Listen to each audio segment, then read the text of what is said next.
Where do you begin to tell the story of Tottenham?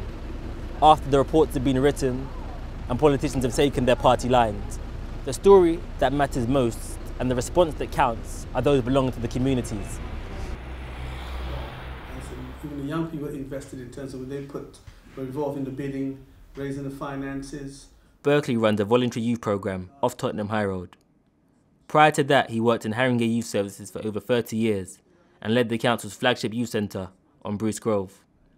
In spring 2011, Haringey cut their youth services by 75%. Young people do feel that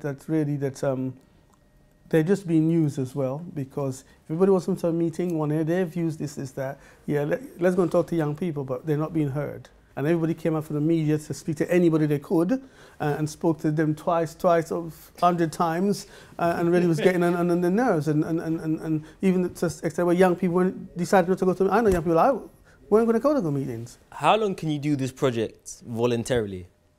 I don't know how long it can go. I mean, I'm just hoping that we've set this project up and somebody will come in, or, you know, we're ready, we're going to apply for what we can or what we're entitled to. Let's hope that in terms of rebuilding of Tottenham, that something's in there, people realise that you can't do that without the young people behind you. The North London Community House is the heart of Tottenham's Kurdish community. They make their space open to other activists and groups across Tottenham. Before the riots, we kind of sensed that something was about to happen, you know.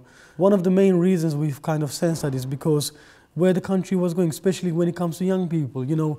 I mean, even last year, we knew that the youth unemployment was coming near 1 million. Yeah. We knew that the tuition fees have gone up to £6,000 to £9,000.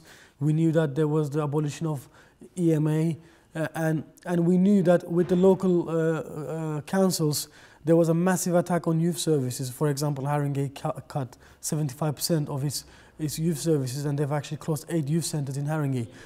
We have to say to those young people, you know, there is still hope, you know, there is still something you guys can do, there is still a way of representing and expressing your feelings, your thoughts, and you could actually, you know, do something.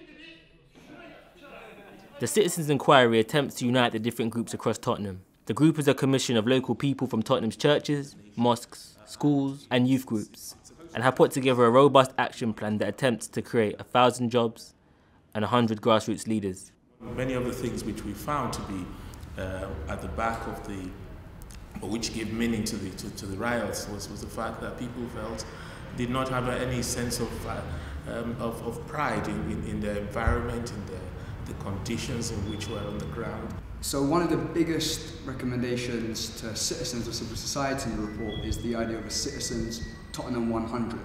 And the Tottenham 100 will be 100 trained leaders who are born and raised in Tottenham or live and work in Tottenham, who will take up the Citizens Work Plan and respond to the 4 key issues which we've highlighted and will address. And what really makes us different is that we recognise that the work doesn't stop with a report, it begins with the report. The proof of the pudding is in the eating, so I think a lot of people have said, well, another report. So the most important thing is that it makes a difference to relationships. A post office, houses, and my barbershop used to be on this plot right here. Although the riots have changed the landscape of Tottenham, it is the effect of the cuts that the community struggles to overcome, and they're uniting to tell a new narrative in Tottenham.